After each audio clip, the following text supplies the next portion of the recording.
Mirchi Sunday suspense, কান টান উত্তেজনা।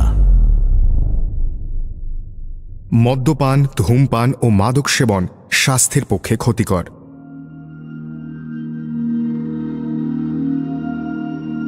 বাংলা সাহিত্যের রোমাঞ্চকর কিছু গল্প দিয়ে সাজানো আমাদের এই বিশেষ নিবেদন সানডে সাসপেন্স। আজ আপনার জন্য তারাদাস বন্দ্যোপাধ্যায়ের লেখা একটি ছোট গল্প, নেশা। তারাদাস বন্দ্যোপাধ্যায় প্রখ্যাত কথা সাহিত্যিক শ্রী বিভূতিভূষণ বন্দ্যোপাধ্যায়ের একমাত্র পুত্র। জন্ম 1947 সালের 15ই অক্টোবর, প্রয়াণ 2010 সালের 18ই জুলাই। বাবার মতোই করেছেন শিক্ষকতা। তার লেখা উল্লেখযোগ্য গ্রন্থ কাজল এবং কাজলের পরের পর্ব তৃতীয় পুরুষ। তারাদাস বন্দ্যোপাধ্যায়ের লেখা তারানাথ তান্ত্রিকের বহু গল্প আপনি সানডে সাসপেন্সে আগে শুনেছেন। আজ শুনবেন একেবারে ভিন্ন স্বাদের একটি ছোট গল্প, নেশা। গল্পটি মিত্র ও ঘোষ থেকে প্রকাশিত তারাদাস বন্দ্যোপাধ্যায়ের রচনাবলিতে স্থান পেয়েছে। গল্পটির সন্ধান দেওয়ার জন্য আমরা তারাদাস বন্দ্যোপাধ্যায়ের পুত্র তথাগত বন্দ্যোপাধ্যায়ের কাছে বিশেষভাবে কৃতজ্ঞ। গল্প পাঠে দীপ, মুখ্য ভূমিকায় শ্রীচন্দন সেন, গল্পের সূত্রধার অগ্নি। শুরু হচ্ছে নেশা।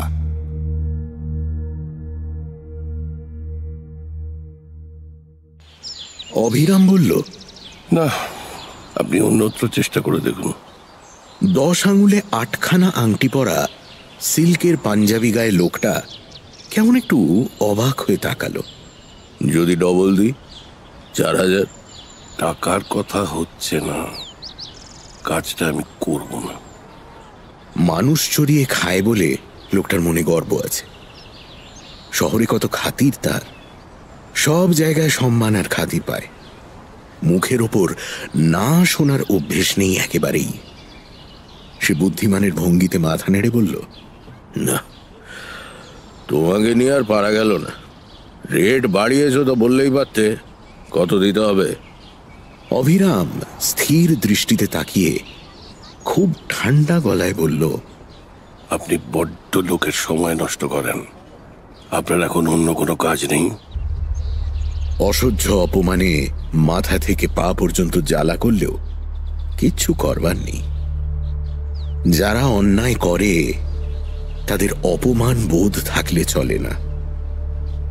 লোকটা যেন অভিরামের রসিকতা বুঝতে পেরেছে, এমন ভাবে বলল, তুমি তাহলে কাজ ছেড়ে দিচ্ছ? তাই এরপর খাবে কি? লটারি পেয়েছো নাকি?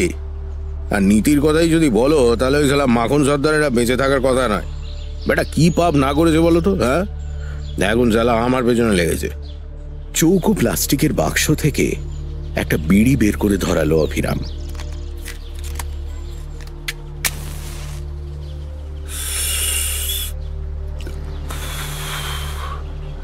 নিজে থেকে লাগেনি।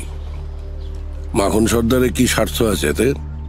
যে তাকে টাকা দিয়ে লাগিয়েছে সে লোককে আপনি ভালো করে চেনেন। যদি নিকেশ করতে হয় তাকেই করুন গিয়ে। তারপর একটু থেমে বলল, যদি হিম্মত থাকে।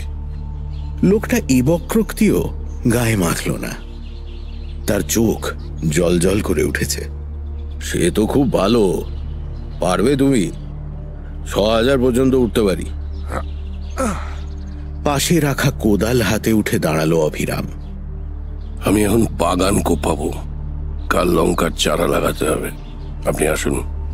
লোকটা এবার সহজভাবেই উঠে দাঁড়ালো। হালকা চালে বলল, আমাকে ফিরিয়ে দিয়ে ভালো করলে না অভিরাম, কাজটা করে দিলেই পারতে। এবার অভিরাম সত্যি হাসল, বলল, ভয় দেখাচ্ছেন নাকি? ওতে লাভ নেই। এই তল্লাটে যারা নিকাশি কাজ করে তারা আমার গায়ে কেউ হাত দেবে না।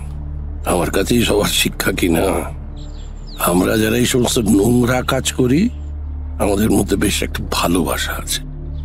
আপনাদের মতো নয়, আমরা কেউ কারোর সঙ্গে বেইমানি করি না।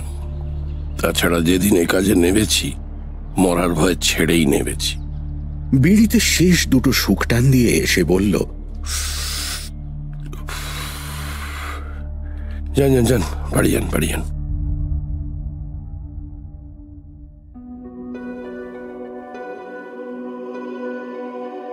অভিরামরা দু পুরুষ ধরে এই কাজ করছে।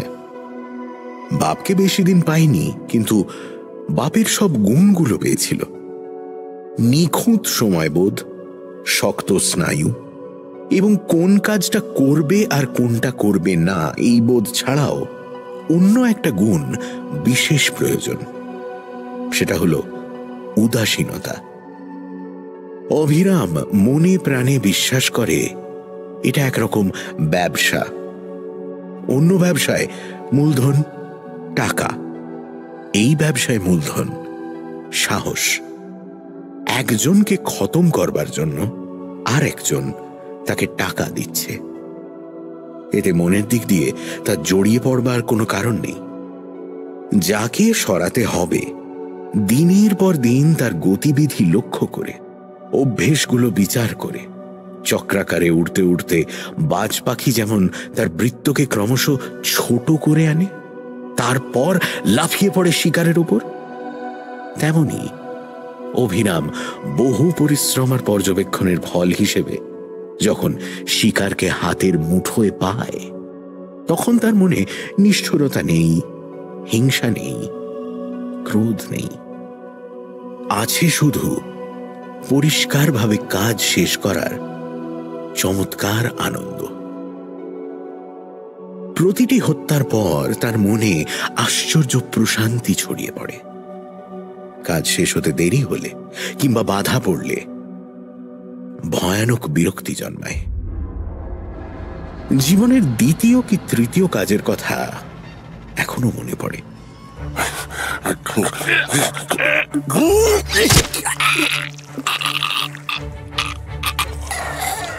তখন নতুন হাত, বোঝালি ঠিক মতো চালাতে পারেনি। কচুবনের পাশে লোকটা পড়ে গোঙাচ্ছিল। কাটা জায়গা দিয়ে নাড়ি ভুঁড়ি বেরিয়ে এসেছে, রক্তে ভেসে যাচ্ছে জমি, তবু ব্যাটা মরে না।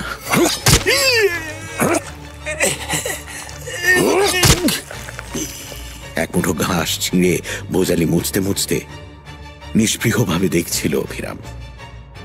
সমস্ত ব্যাপারটা শেষ হতে বড্ড দেরি হচ্ছে দেখে মজুমদারদের ভাঙা ভিতের থেকে একখানা থান ইট এনে তাই দিয়ে লোকটার মাথা থেঁতলে দেয় সে।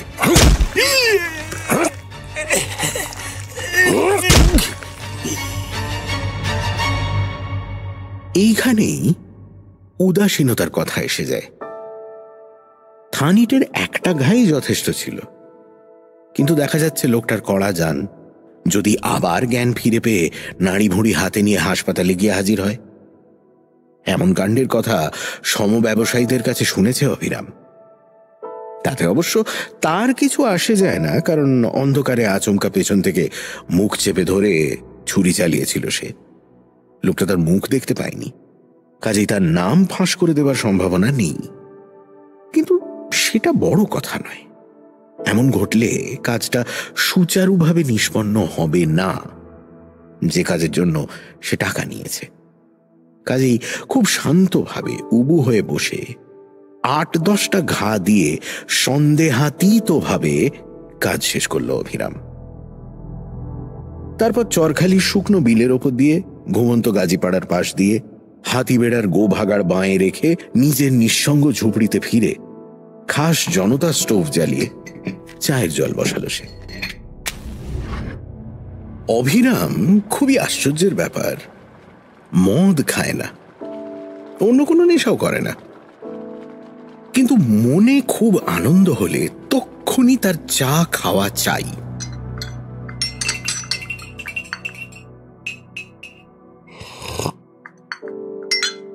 দোকানের চায় তার পোষায় না।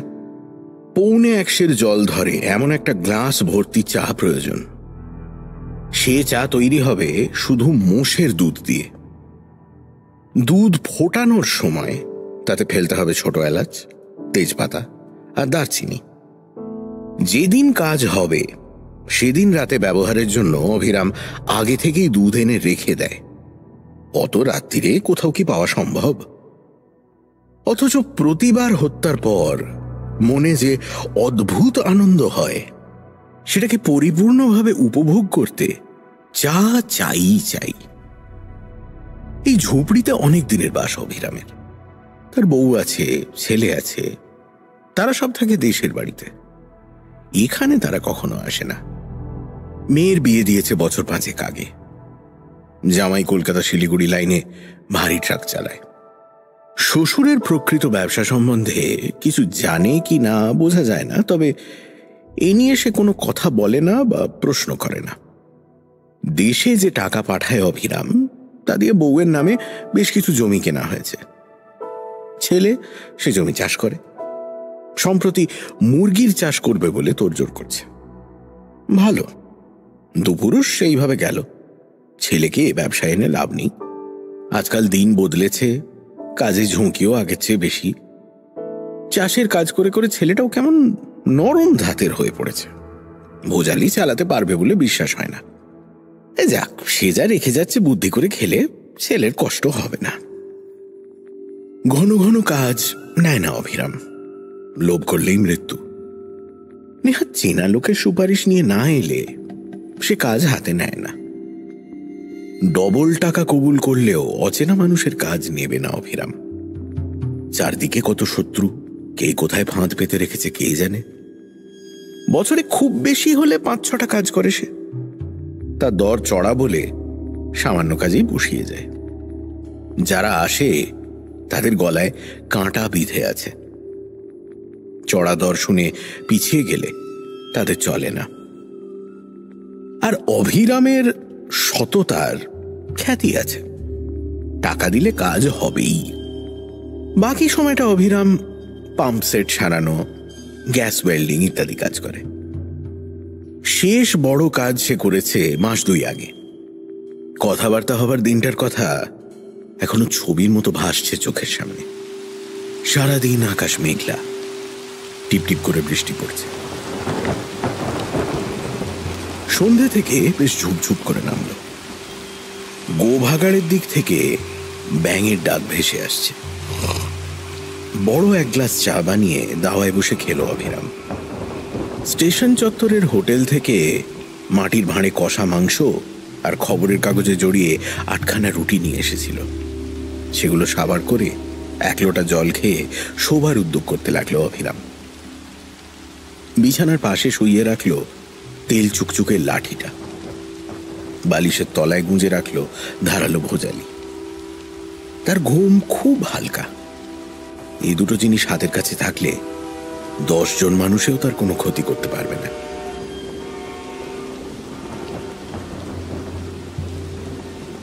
একটু আগে চরখালির বিলের উপর দিয়ে 10টার লোকাল যাওয়ার শব্দ পাওয়া গিয়েছে।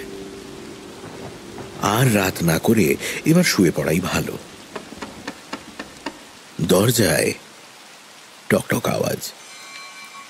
নিমেষে ঘুমের চটকা কেটে গেল। লাঠি উঠে এলো হাতে। সমস্ত দেহ সম্ভাবিত বিপদের আশঙ্কায় টান টান প্রস্তুত। বাইরে অঝোর ধারে বৃষ্টির শব্দ। দরজার আওয়াজ কি ভুল শুনেছে? না, ওই তো আবার টকটক শব্দ। কে? দরজা খোলো। এক হাতে লাঠি ধরে অন্য হাতে বালিশের তলা থেকে ভোজালি বের করে নিল অভিরাম।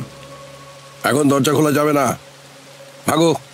আমি লাল সর্দারের কাছ থেকে আসছি, নিশানি আছে। লাল সর্দার অভিরামের ঘনিষ্ঠ বন্ধু। সে এই জেলার উত্তর অংশে তার আধিপত্য। বিছানা থেকে উঠে দরজার কাছে যায় অভিরাম, বলে, সঙ্গে টর্চ আছে? আছে। হাতে নিশানি নিয়ে তার উপরে টর্চ ফেলো।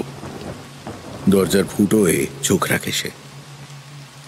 টর্চের উজ্জ্বল আলোকবৃত্তের নিচে হাতের তালুতে চকচক করছে অর্ধচন্দ্রাকৃতি একটা ধাতব পদার্থ। ভালো করে তাকালে বোঝা যায় অর্ধেক করে কাটা একখানা রূপোর টাকা। লাল সর্দারের দলের চিহ্ন। দরজা খুলে আগন্তুককে ভেতরে এনে বসালো অভিরাম, চটের থলে পেতে। কি চাই? গায়ের পলিথিনের বর্ষাতি খুলে পাশে রেখে লোকটা বলল, একজনকে সরাতে হবে। লাল সর্দার তোমার কাছে পাঠালো। সে নিজেই তো কাজটা করতে পারত, আমার কাছে কেন? কাজটা এদিকের, তার এলাকার বাইরে। টাকাটা সবটা আগাম চাই, কাজ হবে 15 দিন পরে। টাকা পাবে, আজই দিয়ে যাচ্ছি। আগন্তুক পকেট থেকে নোটের তাড়া বের করে অভিরামের হাতে দিতে গেল। অভিরাম বলল, দাঁড়াও, টাকা একা হাত দেবো না। তার মানে টাকা নেবে না? নেব, কিন্তু তার আগে কাজ আছে। এই সমস্যা নেই। ঘরের কোণে ঠাকুরের আসনের সামনে দেশলাই ঠুকে প্রদীপ জ্বালালো অভিরাম। একটা কাঁচা টাকা দাও। বিস্মিত আগন্তুক পকেট হাতড়ে একখানা 1 টাকার মুদ্রা বের করে দিল। ফুলে আর মালায় ঢাকা ছোট কালী প্রতিমার পায়ের কাছে রাখা কৌটো থেকে তেল সিঁদুর নিয়ে টাকাটায় মাখালো অভিরাম। আগন্তুকের হাতে দিয়ে বলল, ধরো, এগিয়ে এসো। এটা মা কালীর পায়ে ছুঁয়ে রেখে আমি যা বলছি বলে যাও। লোকটা তাই করল। অভিরাম বলল, হে মা কালী। হে মা কালী। আমি অমুক চন্দ্র অমুক। আমি শ্যামচন্দ্র হালদার। আজ মজুরির বিনিময়ে অমুক চন্দ্র অমুককে খতম করবার জন্য, রমাকান্ত সেনাপতিকে খতম করবার জন্য অভিরাম পাড়ুইকে নিয়োগ করছি। এই কাজের যাবতীয় পাপ আমার হবে। অভিরামের নয়। সে টাকা পেয়ে আমার আজ্ঞা পালন করছে মাত্র। আগন্তুক কলের পুতুলের মতো কথাগুলো বলে গেল। তারপর বাকি রাতটুকু খুঁটিয়ে খুঁটিয়ে শিকারের নাম, স্বভাব, বন্ধু বান্ধব, আড্ডার ঠেক আর কর্মক্ষেত্র সম্বন্ধে প্রশ্ন করল অভিরাম। ভোরের দিকে দরজা খুলে দিয়ে বলল, যাও, কাজ হয়ে যাবে। আমার কাছে আর আসবার দরকার নেই। মনে রেখো, আমাকে তুমি চেনো না, কোনো দিন দেখনি। যাবার সময় আগন্তুকের বোধ হয় একটু রসিকতা করার ইচ্ছে হয়েছিল। সে বলল, যদি কাজের পরে তোমাকে পুলিশে ধরিয়ে দিই? প্রশ্ন শুনে কিছুক্ষণ যথার্থই অবাক হয়ে অভিরাম লোকটার দিকে তাকিয়ে রইল। তারপর বলল, ঠিক আছে, এরকমের ভুল তুমি করবে কেন? অভিরামের কণ্ঠস্বরে সেই উদাসীন আদিম নিষ্ঠুরতা। লোকটার বুক কেঁপে উঠল। বোধহয় এই প্রথম সে বুঝতে পারল লাল সর্দার তাকে ঠিক লোকের কাছেই পাঠিয়েছে। পেছনে ফিরে সে দ্রুত পালিয়ে গেল। কেবল একটা প্রশ্নই অভিরাম করেনি, কেন লোকটা শিকারকে মারতে চায়। এ বিষয়ে তার কোনো কৌতূহল নেই। ঝগড়া অন্যের, কাজটা তার। একদিন রাত্রিরে কাজটা হয়েও গেল। শনিবার বিকেলে নিয়ম করে শিকার যায় শহরের বাইরে সন্ন্যাসী বাগানে হিন্দুস্তানি মহল্লায়। কি সব কথাবার্তা বলে ফেরে অনেক রাত্রিরে। অভিরাম আবছা আবছা টের পেয়েছিল ঝগড়াটা ভাগাভাগি নিয়ে। বর্ডারের ওদিক থেকে মাল আসছে, ক্যামেরা, শাড়ি, ভিডিও, ঘড়ি, আরো হরেক রকম মালপত্র। তার লাভের বখরা নিয়ে এখন মনান্তর হচ্ছে। শিকার চাইছে আলাদা বিজনেস করতে। দলের অন্য লোকেরা ছাড়বে কেন? তাদের সুলুক সন্ধান জেনে নিয়ে শিকার যদি এখন বিশ্বাসঘাতকতা করে, এই লাইনে সর্বদাই রেশারেশি। সন্ন্যাসী বাগান থেকে বেরিয়ে এসে পথ যেখানে প্রথম বাঁক নিয়েছে সেই নির্জন জায়গায় কাজ সেরে ফেলল অভিরাম। চকিতে তার হাত এখন অভিজ্ঞতায় পাকা। সব মিলিয়ে মিনিট খানেকের মামলা। রাস্তা দিয়ে হেঁটে না এসে সে উল্টো দিকের মাঠে নেমে পড়ল। উঁচু নিচু জমি আর 3টে নালা পার হয়ে আধ ঘন্টা পর বাড়িতে ঢুকেই জনতা স্টোভ জ্বালিয়ে দুধ বসিয়ে দিল। মনে ভারী ফুর্তি হল। ফলে এখনই একবার চা খেতে হবে।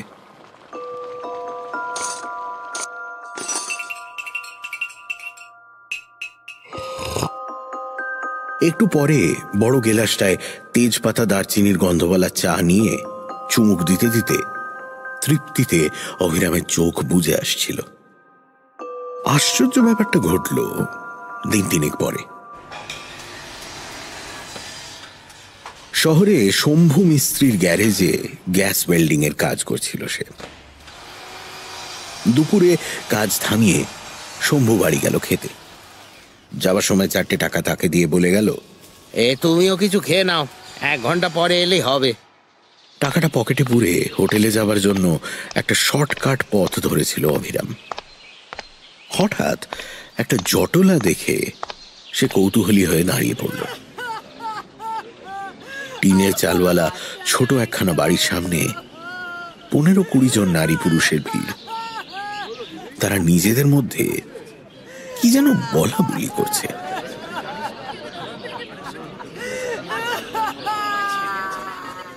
ভিড়ের বৃত্তের মধ্যে থেকে ভেসে আসছে কান্নার শব্দ, মেয়ের গলা। এমনিতে কোনো পথ চলতি ব্যাপারে নাক গলায় না অভিরাম। আজ হঠাৎ কি হলো, ভিড়ের পেছন থেকে উঁকি দিয়ে দেখতে গেল ঘটনাটা কি। বাড়ির দরজায় সিঁড়ির ধাপের ওপর বসে হাপুস নয়নে কাঁদছে বছর 40 বয়সের একজন মেয়ে ছেলে। মাঝে মাঝে বুক চাপড়াচ্ছে। পাশে বসে আছে ইজের পরা খালি গা একটা বাচ্চা। সে মাঝে মাঝে অবাক হয়ে ক্রন্দনরতা নারীটির দিকে আর একবার জমায়েত হওয়া ভিড়ের দিকে তাকাচ্ছে। শোকের কান্নার ভাষা বোঝা কঠিন। অভিরাম ব্যাপারটা ভালো বুঝতে পারল না। পাশের লোকটিকে জিজ্ঞেস করল, কি হয়েছে ভাই এখানে? আরে এর ছেলে খুন হয়েছে তো। ওই যে সন্ন্যাসী বাগানে একটা লাশ পাওয়া গিয়েছে না কদিন আগে, সেই লাশের বিধবা মা আর ওই ছেলে। এই লাশের বউ তো ওই অজ্ঞান হয়ে ঘরের ভেতরে পড়ে আছে। 18 বছর বয়স। আহা গো, গেঞ্জি কলে কাজ করে ওই মা আর বউকে তো খাওয়াচ্ছিল। আরো কি সব বলে চলল লোকটা। অভিরাম তখন আর শুনছিল না। সে এক দৃষ্টে তাকিয়েছিল মেয়ে ছেলেটার দিকে, ছোট্ট বাচ্চাটার দিকে। কেন সে মরতে দাঁড়িয়ে পড়ে ব্যাপারটা কি জিজ্ঞেস করতে গিয়েছিল? চলে গেলেই হতো। কিছুক্ষণ নির্নিমেষ চোখে তাকিয়ে থেকে সে আস্তে করে সরে এলো বটে, কিন্তু তার ভেতরে কি একটা জিনিস যেন গোলমাল হয়ে গেল। নিজের কাজ সে এতদিন করেছে মনের আনন্দে, কর্তব্য ভেবে। কৃতকর্মের পরবর্তী ঘটনাবলী কখনো নিজের চোখের সামনে দেখেনি। তার প্রত্যেকটি কাজের পর কোথাও না কোথাও কি এমন একটা কিছু ঘটে তাহলে? এইরকম কান্না আর হাহাকার। আশ্চর্য, সে তো বোকা নয়। এটা তো তার আগেই বোঝা উচিত ছিল। কখনো তবু মাথায় আসেনি কেন? গেঞ্জি কলে কাজ করে মা আর বউকে খাওয়াতো। তার মানে তারই মতো দশা। সবাই যেমন জানে সে মিস্ত্রির কাজ করে। অভিরাম আদৌ নরম ধাতের লোক নয়। কল্পনা শক্তির লেশমাত্রও তার মনে নেই। তবু সে কি করে যেন নিজেকে শিকারীর বদলে শিকারের জায়গায় বসিয়ে ফেলল। যদি তার বউ অথবা তার ছেলে রাত্রিরে বাড়ি ফিরবার পথে, না না না না না, হতেই পারে না। কে যেন বাইরে কাঁদছে না? না না না, মনের ভুল। জড়িয়ে পড়তে নেই, কখনো নয়। জড়িয়ে পড়লে আর কাজ করা যায় না। গত 3 মাসে 2টো ভালো কাজ ফিরিয়ে দিয়েছে অভিরাম। আর কাজ করবে না এই সিদ্ধান্ত যেমন সে নেয়নি, তেমনি এখন কাজ করতে ইচ্ছে করছে না সে কথাও ঠিক। বেশ কিছু জমি কেনা আছে, বরং দেশে ফিরে গিয়ে মনোযোগ দিয়ে চাষবাস করবে। তবে কিছুদিন পরে, এখনই নয়। অনেকদিন এখানে বাস করছে। অকস্মাৎ জিনিসপত্র গুছিয়ে বাড়ি চলে গেলে লোকের মনে নানান রকম সন্দেহ জাগবে। ততদিন উঠোন কুপিয়ে লঙ্কার বেগুনের চাষ করা যাক। কোদালের মুখে আগাছা উপড়ে ফেলতে ফেলতে হঠাৎ বাতাসে ভেসে আসা কান্নার শব্দ শুনতে পায়। কে কাঁদে? না না না না না, কান্না নয়, টিয়া পাখির বাচ্চা ডাকছে নারকেল গাছের মাথায় বসে। কিন্তু সময় যাওয়ার সঙ্গে সঙ্গে একটু একটু করে পুরনো ক্ষুধাটা আবার জেগে উঠতে লাগলো। শুধু বেগুনের চাষ করে কি জীবন কাটে? যে একবার ভয়ঙ্করতম কাজে নিজেকে লিপ্ত করেছে, নির্জন রাত্রিতে অন্ধকারের গুণ্ঠনে গা ঢেকে লৌহ কঠিন হাতের পেশনের মধ্যে অনুভব করেছে হতভাগ্য শিকারের ক্রমক্ষীয়মান জীবন স্পন্দন, চাষের মতো শান্ত বৃত্তি তার জন্য নয়। জীবন যেন কেমন পানসে পানসে লাগে। হত্যার পরেই সারা দেহ আর মনে সেই অপূর্ব তৃপ্তি, কতদিন সেটা সে অনুভবই করেনি। সেই সময়টা নিজেকে যেন ভগবানের মতো লাগে। এর পরের কাজটা বরং সে নিয়েই নেবে। পাপ আর কি বাড়বে তার? অপরাধী বা কতটা বাড়বে? একটা বেশি খুন করলে কি একবারের বেশি ফাঁসি হয়? রক্তের নেশা তার রক্তের মধ্যে মিশে গিয়েছে। সে ছাড়লেও নেশাটা তাকে ছাড়বে না। বৃথা লড়াই করে লাভ কি? এবার কাজের ডাক এলেই সে রাজি হবে। পরের দিন একটা ঘটনায় অভিরামকে আবার সিদ্ধান্ত বদল করতে হলো। রং ওঠা নীল ফুল প্যান্ট আর ঘিয়ে রঙের নোংরা গেঞ্জি পরে সকালে অভিরাম কাজে যাচ্ছিল। বেলা 8টা হবে। শশা পুকুরের ধার দিয়ে রাস্তা। পুকুরের পাড়ে আসার আগেই অভিরাম শুনতে পেল চিৎকার চেঁচামেচি। বাঁক ফিরে দেখল বছর 20-22 শ্যামবর্ণ একটা মেয়ে পাগলের মতো দৌড়ে জলে নামতে চাইছে। তাকে বাধা দিচ্ছে রায়পাড়ার বুড়ো পুরোহিত। আরে আরে করো কি? সাঁতার জানো না? আরে ডুবে যাবে যে। আরে পাড়ায় খবর গেছে, এক্ষুনি ছেলেরা এসে তুলবে। আরে কি করছো?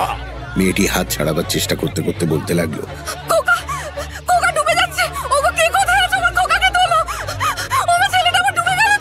পার থেকে বেশ কিছুটা দূরে জলের ওপর একজোড়া হাত ভেসে উঠে ব্যর্থ প্রত্যাশায় শূন্য আঁকড়ে ধরার চেষ্টা করে পরক্ষণেই আবার ডুবে গেল।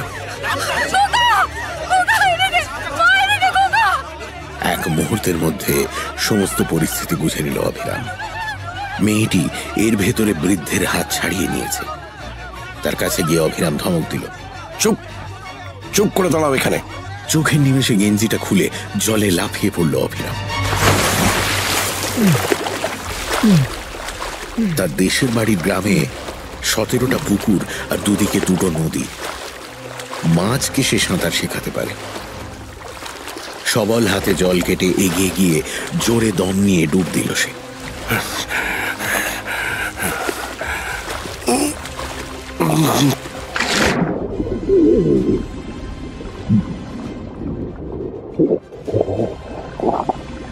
না, ছেলেটা বহুত নিচে তলিয়েছে। এদিক ওদিক হাতড়ে পাওয়া গেল না।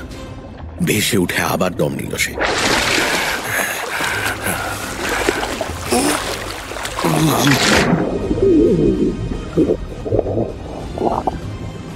এবার ডুব দিয়ে একেবারে তলায় চলে গেল অভিরাম। হ্যাঁ, ঠেকেছে হাতে। চুলের গোছা শক্ত মুঠোয় ধরে এক হাতে ছেলেটাকে ভাসিয়ে রেখে পাড়ে নিয়ে এলো সে।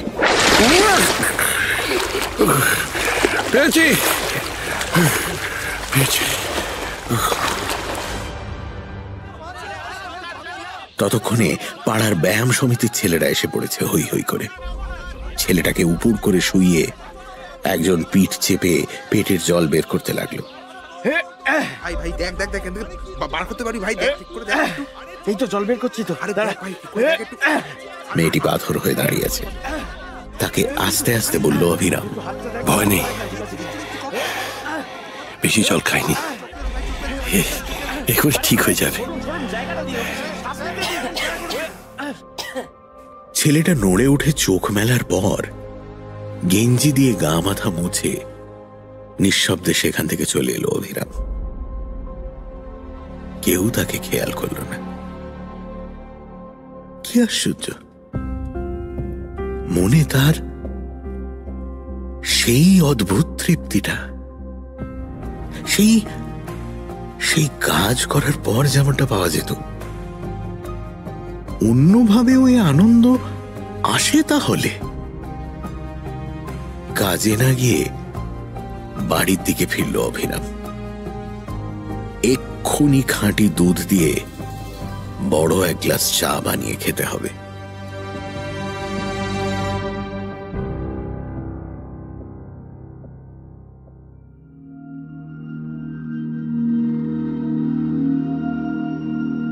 সানডে সাসপেন্সে শুনছিলেন নেশা, রচনা তারাদাস বন্দ্যোপাধ্যায়, গল্প পাঠে ও প্রথম দৃশ্যের ভদ্রলোকের ভূমিকায় দীপ, অভিরামের চরিত্রে শ্রীচন্দন সেন, আগন্তুক এবং গল্পের সূত্রধার অগ্নি, জনৈক পুরুষ সায়ন, সমবেত কণ্ঠে ইভানা, মোহর এবং মির্চি টিম, ধ্বনি পরিকল্পনা ও আবহ সঙ্গীত রিচার্ড, কার্যনির্বাহী প্রযোজনা অরুণিমা দে, সহযোগিতায় সৃষ্টি এবং অর্ণব, প্রচার অলঙ্করণ জয়েন দ্য ডটস, প্রচার পরিকল্পনা, শব্দগ্রহণ ও পরিচালনা অগ্নি, সমগ্র পরিকল্পনা ও পরিচালনায় ইন্দ্রাণী। শেষ হল তারাদাস বন্দ্যোপাধ্যায়ের লেখা নেশা। সানডে সাসপেন্স আপনি শুনতে পাবেন শুধুমাত্র আমাদের অফিসিয়াল ইউটিউব চ্যানেল youtube.com/mirchi বাংলায় এবং গানা অ্যাপে।